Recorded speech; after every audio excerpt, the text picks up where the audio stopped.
Travails of a Jetty Black Oystercatcher chick. This will be in 2 YouTube videos. This is video 2.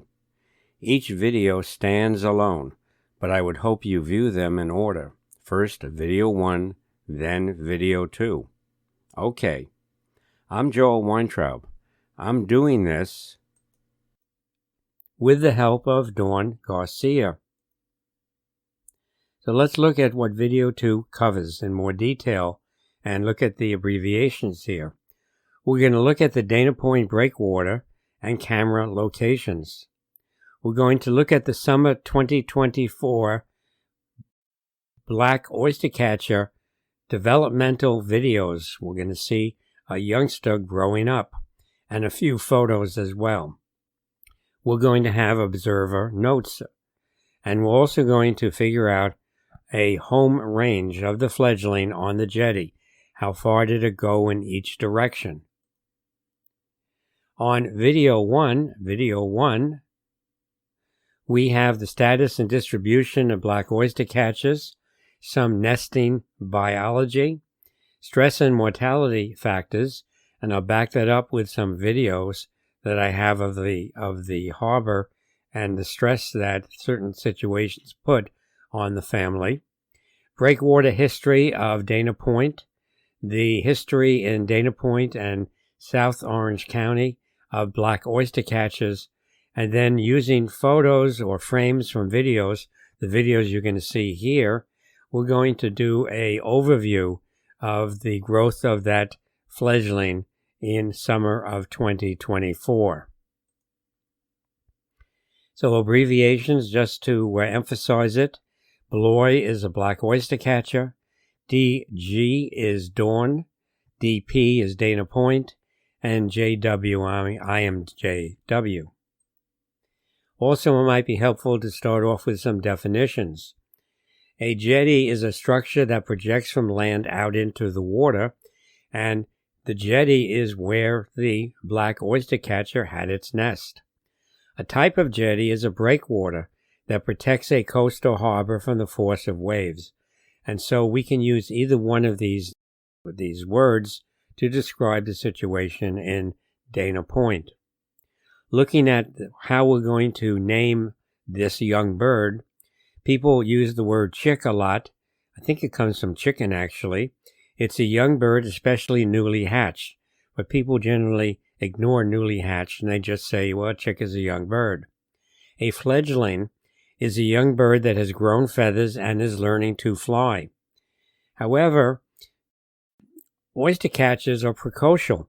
They're capable of moving around on their own soon after hatching, within, 1 to 3 days. And they will have a down set of feathers, but it will take them 5 or 6 weeks to learn to fly. So they don't quite make the definition of a fledgling, but that's what we'll use. We'll use chick or fledgling for this species young. So you ask, where is Dana Point, Orange County, California? That's a valid question. I can answer that one. So here we have a Google map. On the upper left is Los Angeles and Long Beach as well. And on the bottom is San Diego. And Dana Point is about halfway between the two major cities. Okay, let's talk about the breakwater end, where the 2024 fledgling action happened, and our camera video techniques.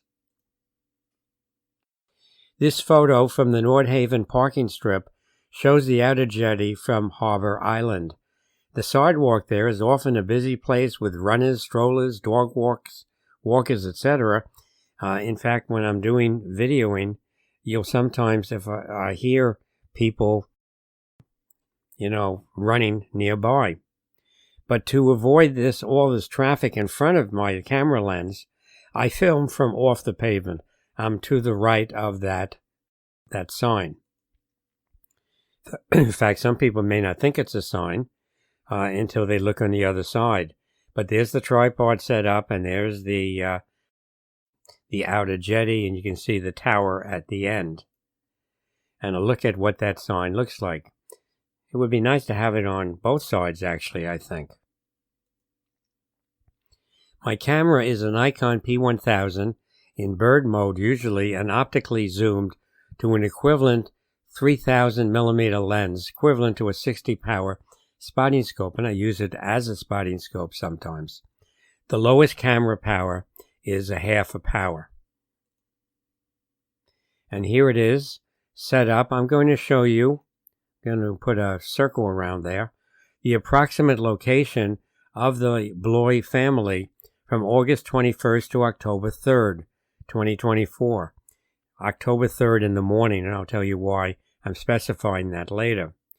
Given the distance involved and the resolution of the camera, also usually it was slightly foggy here, consider my videos and photos from here as documentation items, not really intended to be high quality images, so don't expect that.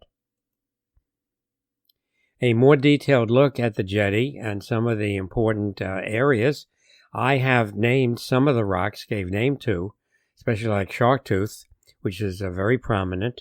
The birds in the water, by the way, just to give you some scale, are mostly brown pelicans, and on the jetty are mostly brown pelicans, and there are some cormorants there as well.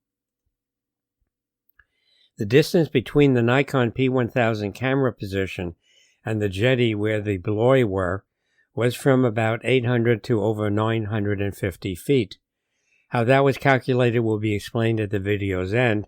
It was partly done because Google Maps, you can measure distances on them.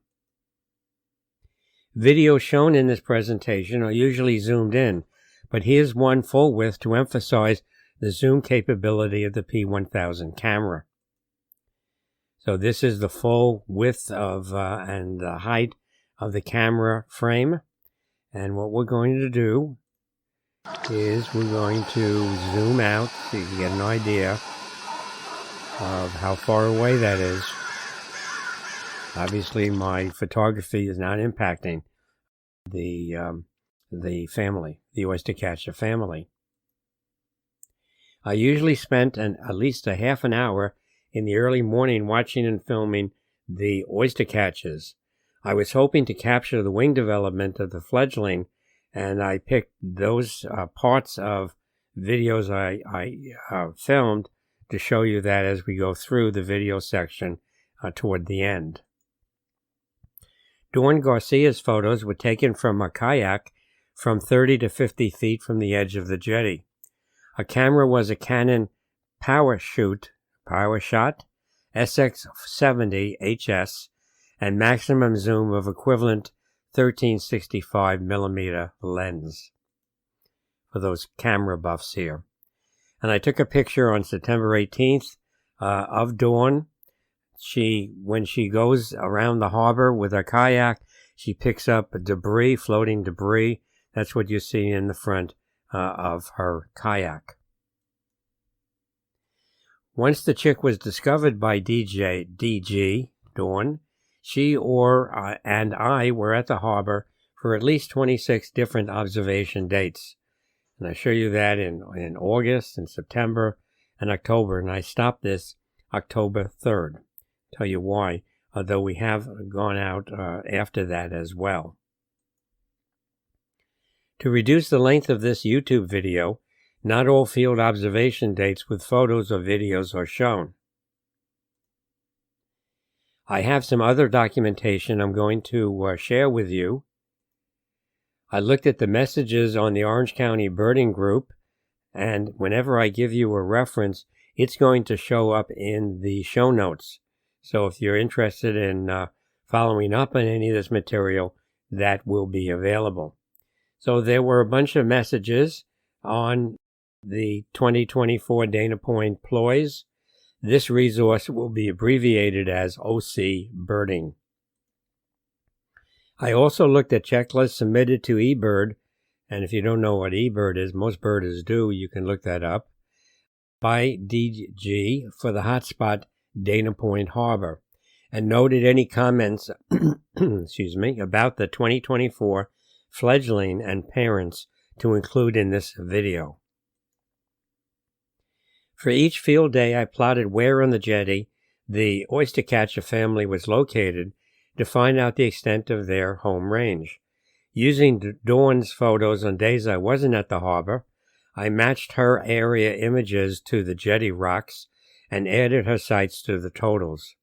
A summary on 2 slides showing the Bloy sightings west and east of Sharktooth are at this video end, so I'll describe that in more detail. So the first indication that there was a family of Black Oystercatchers was on July 3rd and 4th. And I'll talk about that first. So here is Dawn's photograph on July 3rd showing a relatively large chick there, only a single one. The parents may have already lost chicks. And on July 5th, I saw this from at OC Birding from Dawn, that on July 3rd she was paddling. First observed the youngster foraging and hanging with the adults. One parent was in a brooding position, so I thought there might be another babe. July 4th, second day that she observed them, still paddling, I observed one young and both parents foraging. However, on July 5th, no young observed. And in fact, no young were observed after the 4th. On July 5th, she posted, "This is my 3rd day of looking for the young Black Oystercatcher chick, maybe 10-ish days old, but I did not see it. I saw the adult pair where they had been roosting, nesting, but today they were preening, calling, foraging, and I even observed one copulation, no youngster." Not a surprise.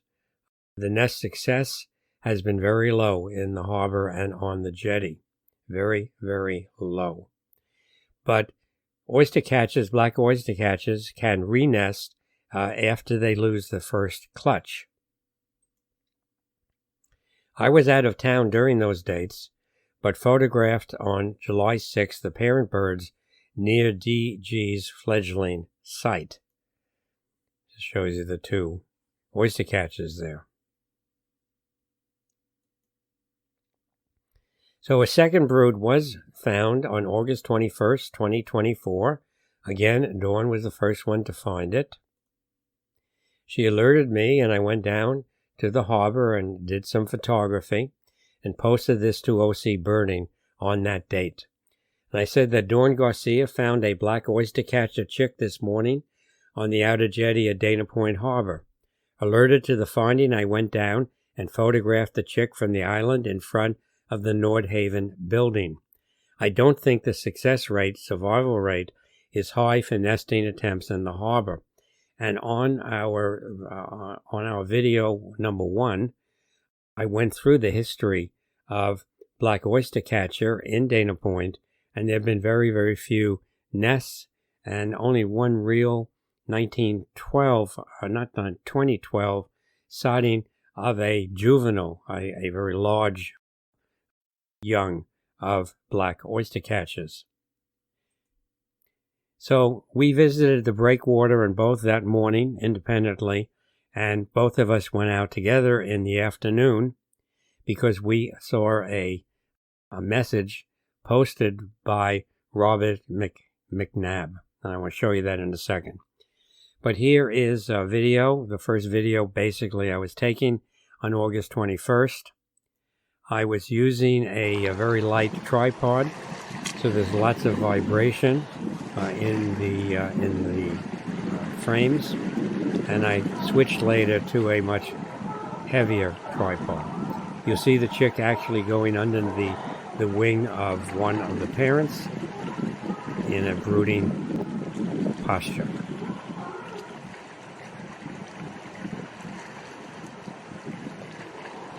Okay. August 21st. This is Robert McNabb's posting in OC Birding later in the morning. He says, "I was there this morning as well and watched the family of Black Oystercatchers for about 45 minutes. You need a scope to scope the jetty. Unfortunately, the tide was extremely high by the 11 o'clock hour, and waves were surging up onto the rock where the chick was. To my horror, I actually saw the chick get washed off the rock twice, and it was floating around desperately in the water while the parents squawked from just above. The chick managed to get back up on the rock both times. Not knowing how much higher the tide would get, I couldn't watch any longer. In addition to threats from predation by gulls, etc., I would think drowning would be another major threat to survival of these birds. Because my question is that the nest of black oystercatchers are above the high tide line, and yet this chick was already at the level where tide fluctuations occurred every day. So it doesn't quite make sense to me why it would put itself in this position. But jetties are, pretty three-dimensional up and down habitats. So maybe it's a question of the jetty's influence on the behavior of these black oystercatchers. I concerned, and I posted this, concerned about the black oystercatcher chick per Robert's message, Dawn Garcia and I went back to the viewing point. The chick was still there as of about 4 p.m. today, so it survived. It was now about 10 feet or more to the right of where I saw it this morning. It looked like a better situation higher up above water level. It still has a lot of hurdles ahead of it. A rock block jetty isn't the best rocky coastal habitat to grow up on. So next I'm going to show you a video clip from that afternoon. The original clip was almost 5 minutes long, but I cut it into 3 shorter parts. First you'll see disturbance, where the parents move away from the chick. And then that's from 1 to 30 seconds in the video. And then I saw some paddle boaters coming. Maybe that's what cued them to leave the chick. And then finally they come back, and I'll show one of the parents brooding. I don't know what the sex is. I might have said it's a male, but I think both of them take turns. He's on the left. Okay, so I got the. Okay. So he's coming out. He's going back to where the chick. Okay, coming up. Oh, there it is. Oh, get the family. He will drop it. He will not shove it down the throat. Oh, there. Uh-oh, where's he going? No. Well, the baby's out though.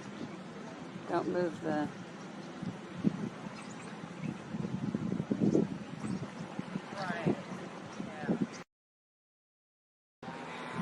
Store a half an hour of video before it. Whoops! There goes a guy by. Oh yeah, he's still up there in the open. Thanks for coming down so fast. And well, I'm not that far away. Me either. But I mean, it's nice that you were able to document. Here he comes. What's he gonna do?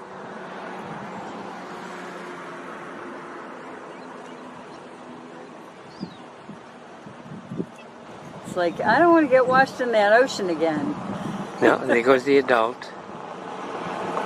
He's moving toward it. The adult says... Oh, there, look, she's going into brooding. Huh? Goodness. There you go. Tucking it in.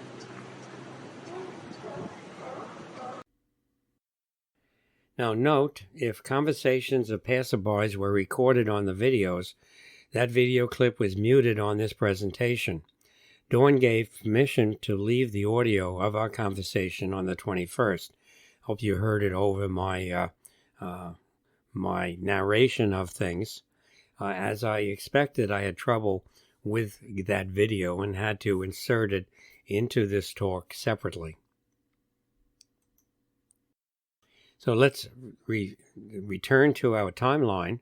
On August 22nd, Dawn posted to OC Birding, "Unfortunately, I watched a paddleboarder with a cell phone get right up to the rocks. The parents were distressed and vocalizing, and the brooder dropped the chick and left the rock, leaving the chick alone and vulnerable to predators for sure. I was a distance away but still yelled, 'Too close!' and please back off, and finally got close enough to explain the very precarious situation for the chick. August 22nd. August 23rd, she posted, the chick made it overnight. The family has moved slightly, likely due to a couple of fishes standing on top of the jetty near the nest area. They don't seem to be distressed, though, and the chick was brooded and also walking around pretty independently of its parents, but on the same big rock.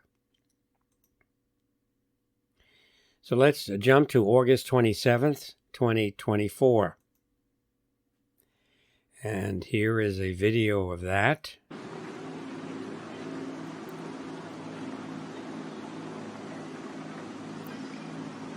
There's actually another parent in that kind of crevice. This individual, this parent, is bringing food, drops it by the chick, as you can see.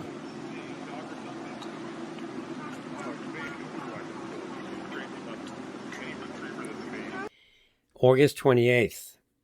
E-Bird Checklist by Dawn. Chick is looking good, mostly tucked under overhanging rock. Ventured out for several seconds. Adults are active around the area, one fairly stationary with the chick, the other bringing back some nibbles, looks like a limpet. Always there are adult vocalizations and interactions. One has been hanging in the same area. They are in a similar location as last night, still the 28th, when I saw the adults of Nordhaven, and when Joel saw them mid-morning. This is from E-Bird Checklist. About 10 feet east of Sharkfin. Pelicans must not be a threat as they are roosting all around. August 30th. OC Birding. Dawn, and its behavior seems more conducive to survival. It seems to respond when the adults make softer and not so raucous vocalizations by walking to and staying under rocky overhangs in the roosting area. One parent is typically on guard, and I've seen the other fly off and bring back limpets to present. Still lots of hurdles for this little one. Fishes, paddlers, predators, tides, waves. I noticed that when people are involved, the birds will leave the chick vulnerable. But when natural predators are around, gulls, herons, they drive them off. Pelicans and spotted sandpipers are welcome to roost with them. And one of the big predators possible to get a young chick is a great blue heron. This one was nearby on the island rocks. Great blues are resident year-round in Dana Point Harbor. They nest in large trees on the island, and they're very capable of killing a young chick or even larger. September 6, 2024. And we'll play this.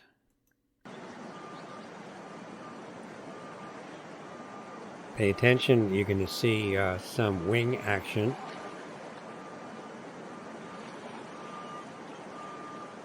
Getting bigger.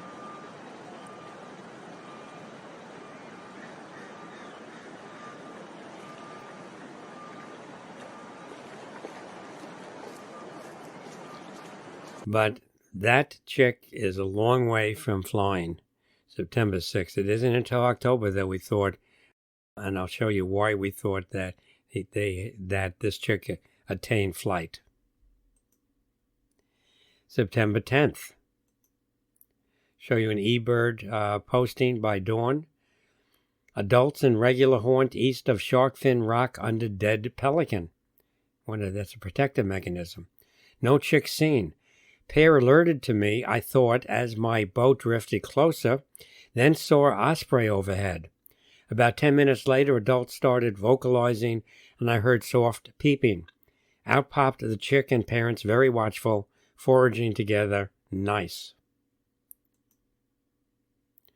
And an osprey I photographed in 2010. Ospreys are fish specialists. You don't expect them necessarily to go after a bird prey. But there are other species in the area, such as peregrines, that could pose a threat to a young chick. So what I'm going to do is I'm going to show you a September 10th video. Now you look at this thing and you'll see that the rocks are wet. What happens when water goes in and out? What does the chick do?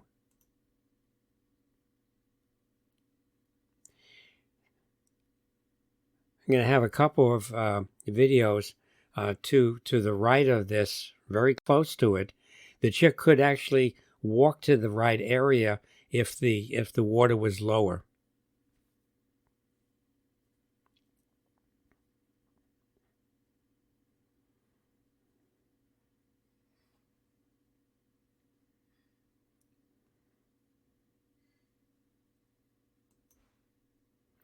September 14th, 2024. This Saturday provided a number of major stresses on the Oystercatcher fledgling. There was a major marine festival going on with a high number of water activities. I've already shown you in YouTube video 1 the impact of a vigorous paddling group of outriggers, must have been a couple of dozen of them, that came by the family on the 14th and really altered the behavior of the family. The youngster on the 14th was at the same location as on September 10th, if it looks familiar, this background. So let me show you a little bit about that in terms of a video.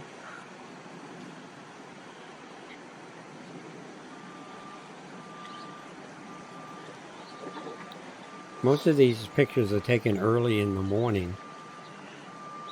But then with rising water levels and ship swells, I found the fledgling to the right on a flat rock. The bird eventually actually jumped into the water and moved along the jetty. Before I show you an agitated young and parents, let's answer the question of whether Bloy fledglings can swim.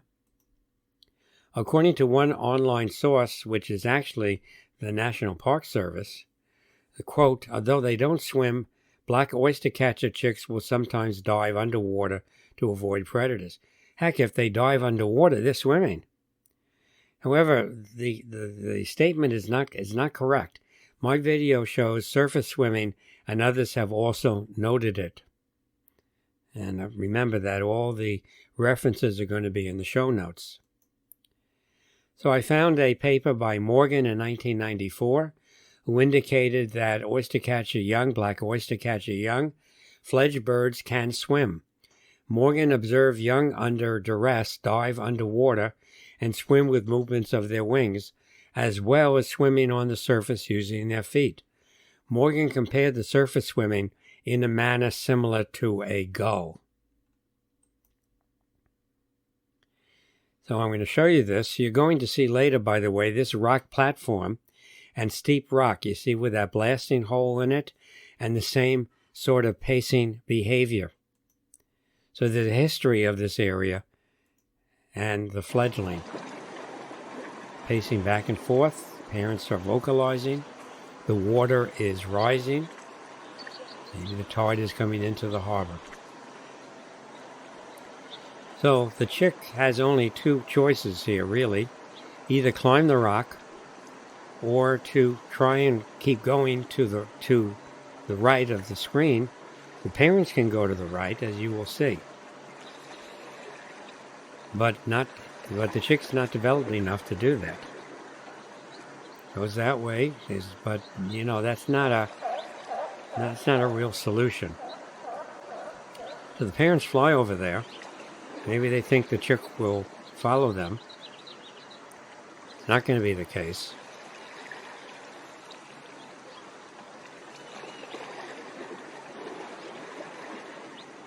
And keep watching what's going to happen.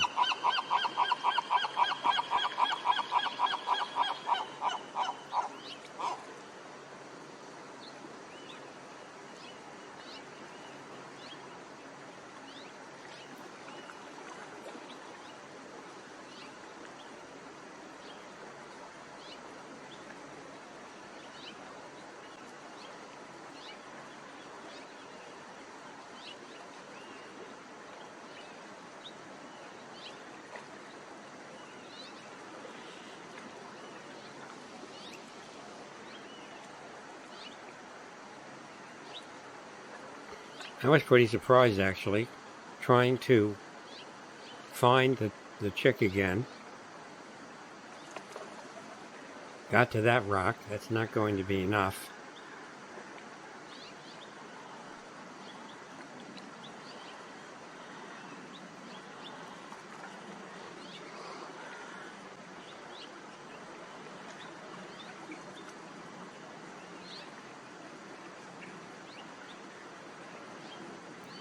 Eventually the chick is going to come back to this position and jump on that rock, and that the adults are saying, hey, come on up here. And I think that the water just came too quickly, and it's starting to move further down the jetty. Now I kind of lose where it is here. I see it here. I thought maybe, oh, actually it goes a little bit more to the right. Not clear what's going on behind there. The water is rushing out of this area. And then I noticed that the chick is actually on the left side. I didn't see it come out of that little area. There's the chick. The water is moving it quite quickly. And then I think it just came right out again.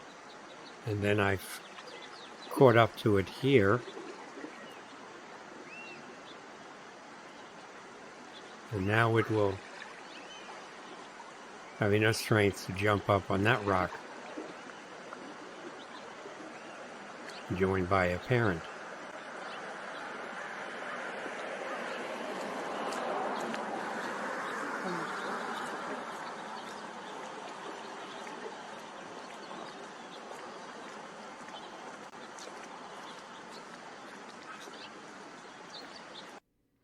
You know, I wonder whether chicks that are in a typical rocky intertidal habitat face the same problem as this youngster did on the jetty.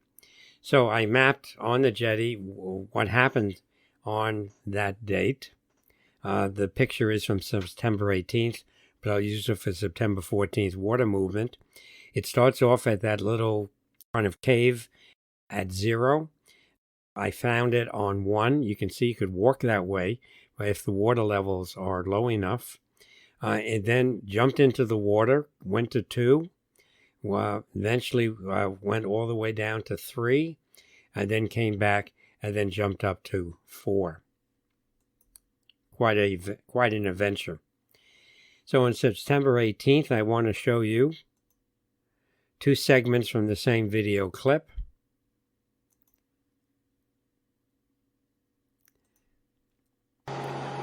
And here is an adult. It's going to vocalize, and I think it's trying to lead the chick to another rock area to the left.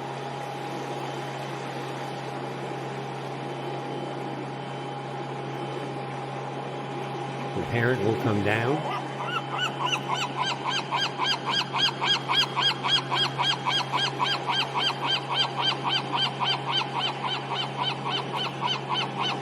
And there's kind of a passageway leading to the left that I'm not going to show you.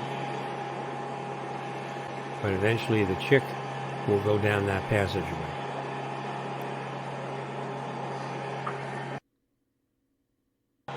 So there's the passageway. You see the chick going down there. But now it has a problem because it's going to have to jump to that rock. Now I'm positioning this in such a way that I'm going to have both the parents and the chick in the same view for you.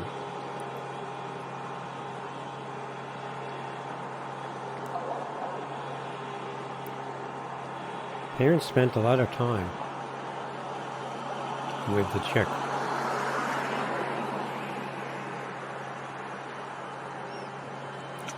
The chick was pretty independent. And there it goes with enough strength. And the chick can climb rocks. This one, I took a picture. The camera takes multiple pictures at the same shutter release. And you can see you could get to the top of that rock. September 18th, eBird comment by Dawn. Chick is getting really big, about 3/4 adult size, and lost most down feathers. Parent brought back 2 limpets.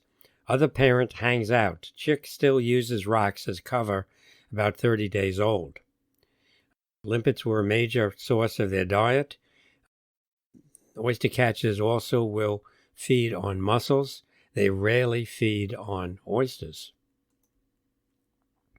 September 21st. And the chick is getting much bigger. Remember that, and it's the same area. They really had frequented this area that you saw on the 10th and the 14th.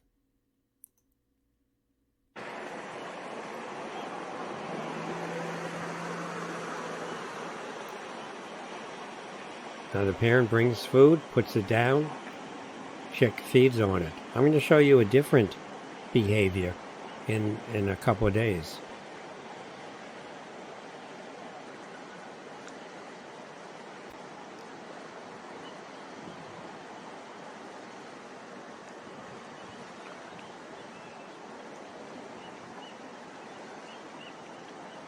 And there's always lots of traffic going by the jetty, though it's not clear how close that person is.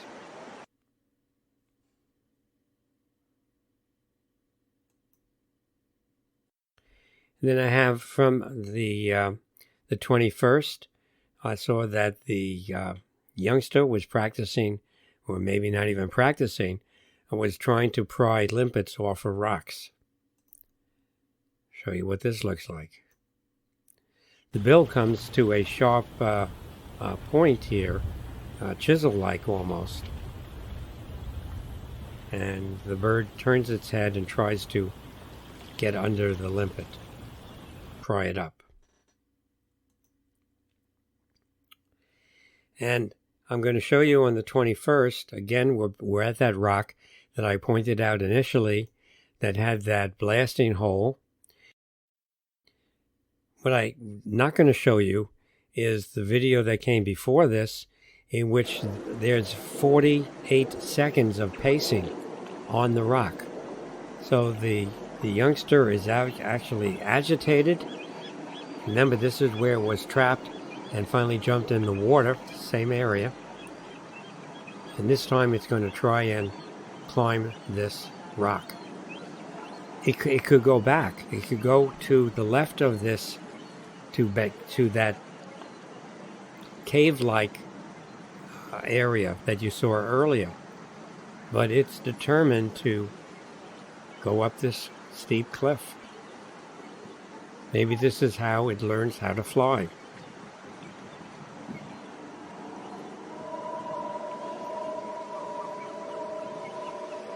So again, you could have seen another 48 pacing seconds. So that didn't turn out very well. And you wonder how much damage this jetty has done to this chick.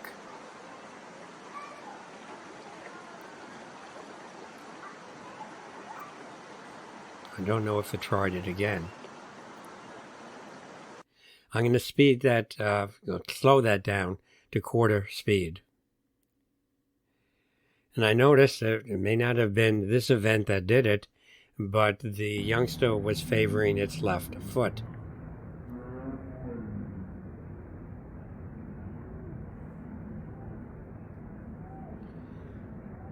With a chick in the Rocky Intertidal area, a typical one, be prone to these sorts of accidents? I don't know. So let's look at September 23rd. It's a foggy morning. Most at the end of September, October were foggy. I'll do a little bit of stretching to show you it on September 23rd. And it looks here like it was favoring its left leg.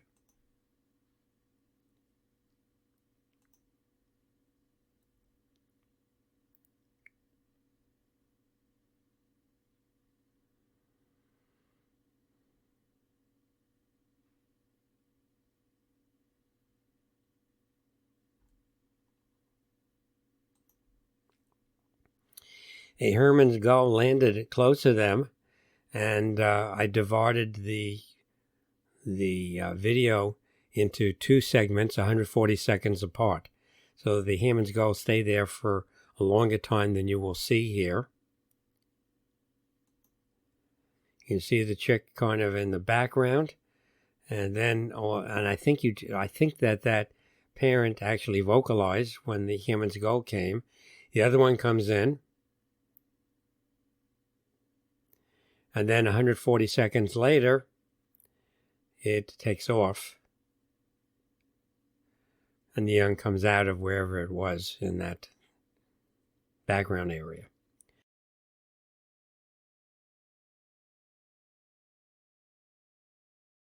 '24. Show you this. You can see the bicolored bill that's characteristic of a young black oystercatcher.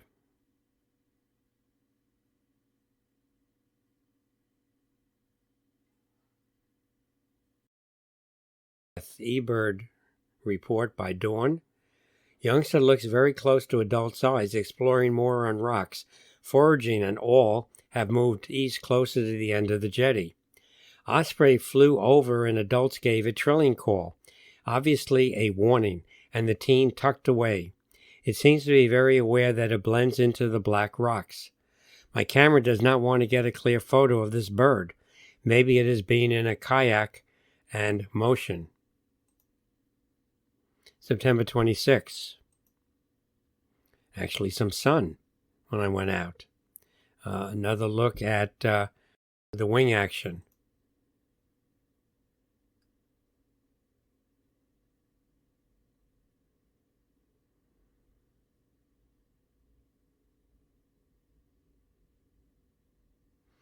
And again, feeding by a parent. Now I think that what you're going to see is one of the parents trying to entice the fledgling to fly. I'll see what you think about it. So here we have a parent, it's vocalizing. The other parent comes in with food, some long piece of food, shows it to the chick, and then drops down to the lower platform. Chick looking around, where's the food dropped at my feet? I'm looking at this through camera, like a spotting scope, and then I think, well, you know, maybe I should try and figure out where the parent is.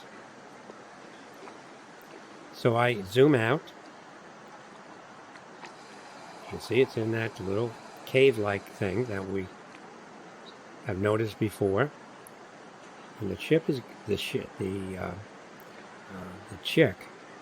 going to go back and forth on that top. And I thought to myself, for sure, it's going to fly down to be fed. In the meantime, the parent is playing with the food, and it eventually does eat it.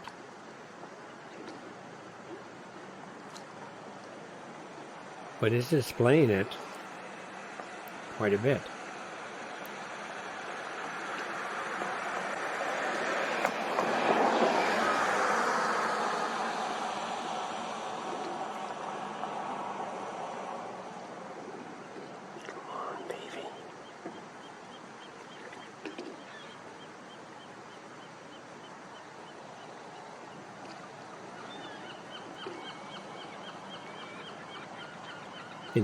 The chick never did go down to get that food.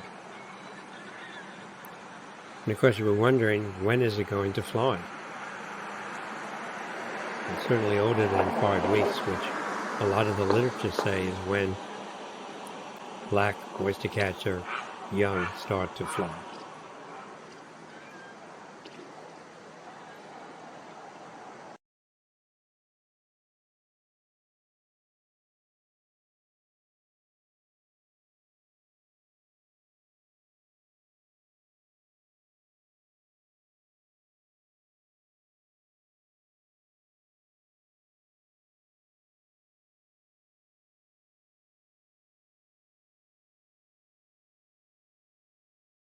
October 3rd was an interesting day.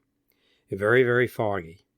And so I went down knowing that, and through the fog, I was able to just make out family where that had been seen by dawn 2 days earlier. I saw that one parent had flown down to the side of the jetty. The youngster actually chased the other parent at the top edge. I want to show you that. So I know you can barely see this, but once I start the video, you might be able to see that the one bird is chasing the other. Its head is down. It sure looks like a chick that's begging for food. Maybe the parents are starting to starve it a little bit. October 3rd, 2024 continued. So I went home, and after the fog lifted somewhat, I returned to the jetty after 1 p.m. and found the family wasn't at that same spot. It had moved further to the east. How far? This is their new area.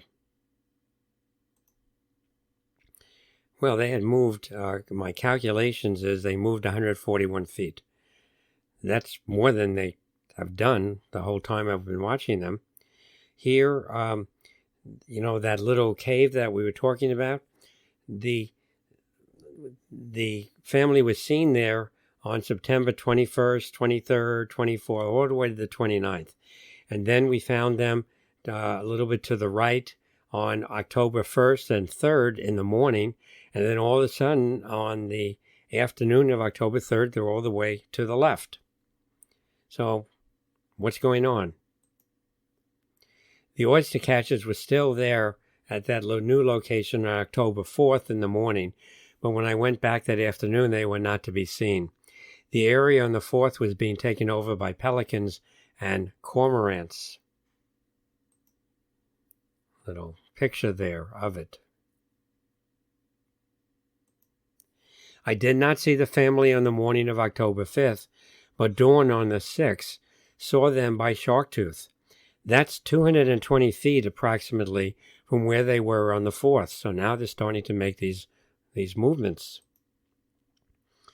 Previous to October 3rd in the afternoon, the length of the jetty that the fledgling was found, August 21st to August 3rd, was about 254 feet, actually.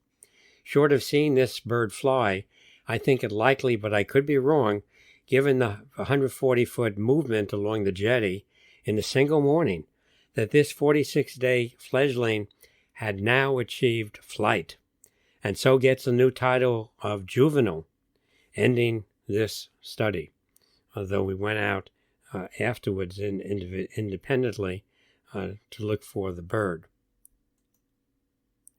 So let me tell you a little bit about the home range length along the jetty, hatching to flying.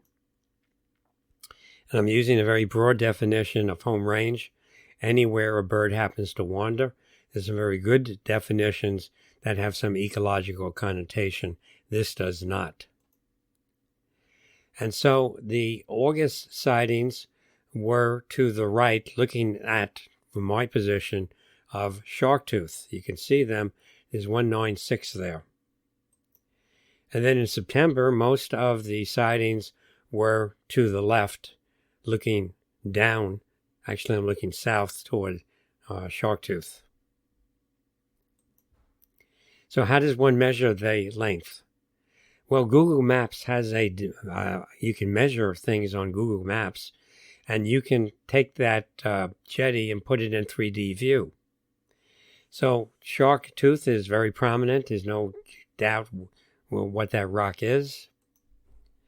And here is Sharktooth in 3-dimensional on Google Maps. But if I try and compare the two for individual rocks, I'm lost. I can't do it that way.